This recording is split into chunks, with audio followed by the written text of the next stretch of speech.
미국 코스피는 2,600선 아래에서 움직이고 있습니다. 이번 주에 많이 올라봐야 2,610선까지 오를 것이다라는 전망 나오고 있습니다.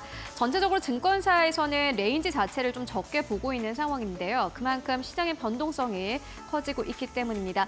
미국의 대선이 여전히 중요한 이슈이고 앞으로도 중요한 이슈가 될 것 같습니다. 오늘의 시그널 2024년 미국의 이 대통령 선거와 함께 만나보도록 하겠습니다. 조금 더 자세하게 만나보고 갈 텐데요. 미국 대선은 현지 시간 5일 0시부터 시작이 됩니다. 한국 시간으로 환산을 해봤을 때는 오늘 오후 2시부터 시작이 된다고 하는데 그러니까 엄연히 말하자면 지금부터 시작이 됐다 이렇게 보시면 될 것 같습니다. 뉴햄프셔주의 작은 마을인 딕스빌 노치에서 본투표를 시작을 한다고 하는데요. 이렇게 시작되는 투표는 길면 2주가 걸릴 수 있다라는 전망도 나오고 있습니다. 그리고 무엇보다 지금 언론에서 주목을 하고 있는 것은 우편 투표입니다. 사전 투표자 가운데서 우편으로 투표를 한 자들을 말을 하는 건데요. 3일을 기준으로 했을 때 3,534만 명의 유권자가 우편 투표를 진행을 했다고 합니다.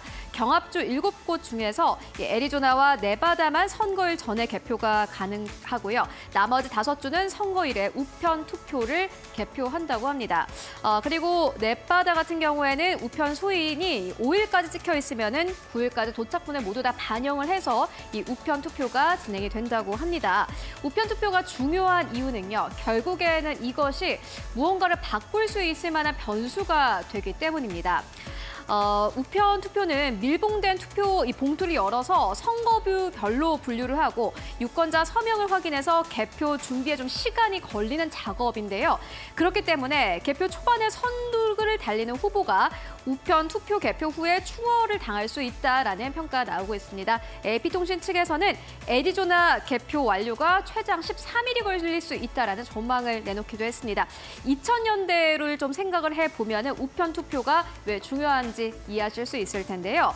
당시 경합주였던 플로리다에서 0.5%포인트의 이 차이 득표율이 나왔다고 합니다. 민주당과 공화당은 재검표를 두고 법적 공방을 펼치기도 했고요. 결국에는 35일 만에 당선인이 확정이 됐다고 합니다. 이번에도 역시나 마찬가지로 우편 투표 굉장히 중요한 변수가 될 수도 있다라는 전망 나오고 있습니다. 그렇다면 현재 현황은 어떨까요? 함께 만나보시죠. 오늘 하나투자증권 측에서는 이런 제목의 리포트를 냈습니다. 해리스보다는 마음이 편한 거는 트럼프다라는 이 제목의 리포트를 제시를 했는데요. 스윙스테이트를 제외하고는 사실은 지금은 스윙스테이트를 제외하고는 트럼프가 굉장히 유리한 상황이고요. 스윙스테이트를 감안하고 난다면은 트럼프가 현재 굉장히 유리한 상황입니다.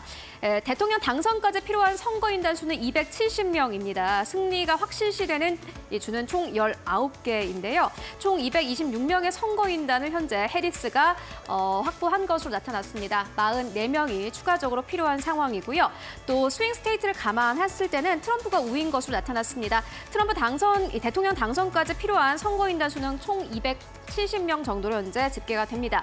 승리 확실시되는 주는 24개인데 219명의 선거인단을 확보를 한 상황이고 현재 51명이 추가적으로 필요합니다. 일단 막상막하이긴 합니다만은 일단은 스윙스테이트 안에서 트럼프가 조금 더 유리한 이 기세를 현재 확보한 상황이다라고 하나투자증권 측에서는 코멘트를 남기기도 했습니다. 조금 더 자세한 상황 만나보도록 하겠습니다. 스윙스테이트 7개를 함께 만나보실 텐데요. 지지율 격차가 크지 않습니다. 미시간주, 위스콘신주, 펜실베니아주, 네바다주, 조지아주, 노스캐롤라이나주, 애리조나주입니다. 7곳의 선거인단 93명이고요. 경합주 결과에 따라서 당선 여부가 결정될 전망입니다. 먼저 네바다주입니다. 하나투자증권 측에서 여러 가지 외신들을 조금 취합을 해서 본인들이 분석을 했는데 네바다주는 해리스의 승리 가능성이 높아 보입니다. 역사적으로 좀 계산을 해봤을 때 2016년도에 트럼프가 우세를 보였지만은 네바다주에서는 힐러리가 승리한 바 있습니다. 그렇기 때문에 지금 네바다주도 역시나 마찬가지로 해리스가 승리할 가능성이 높다라고 이야기를 했고요. 두 번째로는 노스캐롤라이나입니다. 트럼프의 승리 가능성이 굉장히 높게 점쳐지는 상황입니다. 2016년 그리고 2020년 모두 다 이변 없이 트럼프가 승리를 한 바 있고요. 세 번째는 애리조나주인데 트럼프 승리 가능성 역전이 높습니다. 우세를 보였던 후보가 실제로 승리한 바 있기 때문에 이 세 개의 스윙 스테이트 가운데서는 네바다만 해리스가 승리 가능성이 현재 점쳐져 있는 상황입니다. 관건은 현재 경합주 네 곳입니다. 미시간주, 위스콘신주, 펜실베니아주, 조지아주. 트럼프 같은 경우에는 사실은 두 곳만 승리하면 270명을 결국에는 선거인단으로 확보를 하게 되는 거고요. 해리스 같은 경우에는 트럼프보다 한 곳이 더 많은 세 곳을 승리를 해야지 선거인단 270명을 모두 다 확보하게 됩니다. 그렇다면 현재 시장의 이 영향은 어떻게 보고 있을까요? IM증권의 커멘트 함께 만나보도록 하겠습니다. IM증권뿐만이 아니라 꽤 많은 증권사에서는 트럼프가 승리를 하면 리스크가 확실히 좀 많아질 것이다라는 전망들을 내놓고 있습니다. 뭐 관세도 그렇고 사실 여러분들도 이미 한번 경험해 보셨습니다만은 갑자기 생각도 못했던 여러 가지 정책들이 또 나오기도 합니다. 그렇기 때문에 이번에도 역시나 마찬가지로 트럼프가 당선된다면은 아무래도 리스크가 단기적으로 좀 올라갈 수 있다라는 전망이 나오고 있습니다. IM증권 측에서는 이렇게 두 가지 시나리오를 좀 생각을 해봐야 된다라고 이야기를 했는데 해리스 후보가 당선이 되고 이번 주에 또 중국에서 재정 부양 정책을 서프라이즈하게 내놓는다면 이 두 가지 조합이 사실 한국 시장에는 제일 좋을 것이다라는 전망을 내놓고 있습니다. 국내 증시의 모멘텀이 강화가 될 것이고요. 또 중국 이 전체적인 산업도 역시나 좋아질 것이다. 한국에서 관련주들이 올라갈 수 있다는 전망들이 나오고 있습니다. 그리고 무엇보다 원자재 가격이 반등할 수 있다는 전망 나오고 있습니다. 지금 미국의 국채금리가 굉장히 시장에 큰 문제가 되고 있는데 해리스가 당선이 되고 중국 측에서 경기 부양책을 서프라이즈하게 내놓는다면은 미국의 국채 금리가 좀 안정화될 수도 있다라는 전망 나오고 있고요.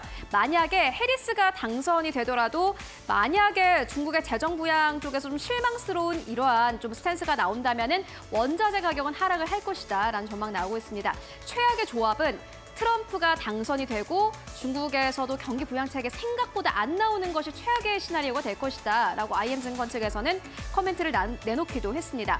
아무래도 국내 증시가 그렇게 되면 조정폭이 지금보다 더 확대가 될 수 있고 이뿐만이 아니라 경기 둔화 압력도 확대될 수 있다라는 전망 나오고 있습니다. 미국의 경기도 불안정해지는 상황 속에서 중국도 역시나 마찬가지로 돈을 풀지 않게 된다면은 한국 증시는 더 타격을 받을 가능성이 크다라고 의견을 내놓기도 했고요. 또 원자재 가격이 하락할 것이다라는 전망 내놓고 있습니다. 사실 앞으로 일은 아무도 모릅니다만은 증권사에서는 대체적으로 지금 우리 시장에서 올라온 기업들 생각해 본다면 IRA 법안으로 올라온 기업들이 꽤나 많습니다. 칩스 법안도 역시나 마찬가지로 그 예 중에 하나인데요. 그렇기 때문에 한국 시장에서는 사실 단기적으로 봤을 때 해리스 후보가 당선이 돼야지 불안정성을 조금 줄일 수 있을 것이다라는 전망 내놓고 있는 상황입니다.